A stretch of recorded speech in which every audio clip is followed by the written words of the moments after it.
அஸ்ஸலாம் அலைக்கும். Welcome to AM world.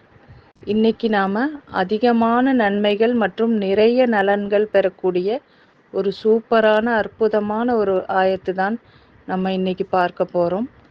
இப்போ நாம் இதனுடைய பலன்களை பற்றி பார்க்கலாம் வாங்க. திருமறையில் இருக்கிற 9வது அத்தியாயமான சூரா தௌபாவினுடைய கடைசி 2 ஆயத்து தான் இது.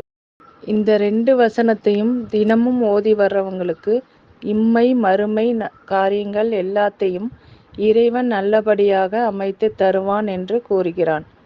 மேலும் இதை ஓதுறவங்க இடிபாட்டுக்குள்ள நசுங்கியோ நெருப்புல கருகியோ தண்ணீருக்குள் மூழ்கியோ இறக்க மாட்டார்கள் என்பதாக நபி ஸல்லல்லாஹு அலைஹி வஸல்லம் அவர்களுடைய தோழர் அபூதர் அலி அவர்கள் கூறினார்கள்.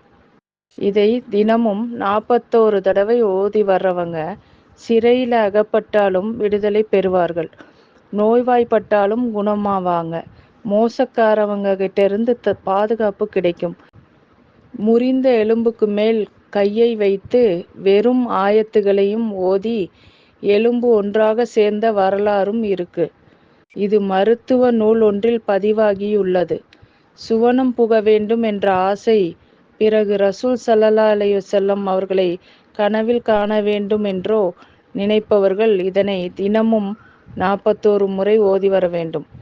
ஒவ்வொரு ஃபர்லான தொழுகைக்கு பின் தினசரி ஓதி வந்தால் அவன் பலவீனமாக இருந்தால் பலசாலி, தாழ்ந்த நிலையில் இருந்தால் உயர்வடைவான், வறுமையுற்று இருந்தால் செல்வம் அடைவான், கடன் பட்டிருந்தால் கடனிலிருந்து விடுதலை பெறுவான், துக்கம் கொண்டிருந்தால் மகிழ்ச்சி அடைவான். மேலும் எல்லா நன்மைகளுக்கும் உண்டான தலைவாசலையே அவனுக்கு முன்னால் இறைவன் திறந்து விடுவான்.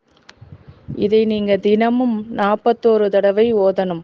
41 தடவை ஓத முடியலைன்னா காலையில தொழுகைக்கு பிறகு 9 தடவையும் மற்ற 4 தொழுகைக்கு பிறகு 8 தடவையும் ஓதி வர. இப்போ அந்த துவா என்ன அப்படிங்கிறத பார்க்கலாம் வாங்க. லக்கது ஜாஅக்கும் ரசூலும் மின் அன்ஃபுசிக்கும் அஸீஸுன் அலைஹி மா அனித்தும் அரீஸுன் அலைக்கும் ஃபில் முஹ்மினீன ரஹூஃபுர் ரஹீம் வஇன் தவல்லவ் ஃபகுல் ஹஸ்பியல்லாஹு லா இலாஹா இல்லா ஹுவ அலைஹி தவக்கல்து வஹுவ ரப்புல் அர்ஷில் அலீம். மறக்காம லைக், ஷேர், சப்ஸ்கிரைப் பண்ணுங்க. அஸ்ஸலாமு அலைக்கும்.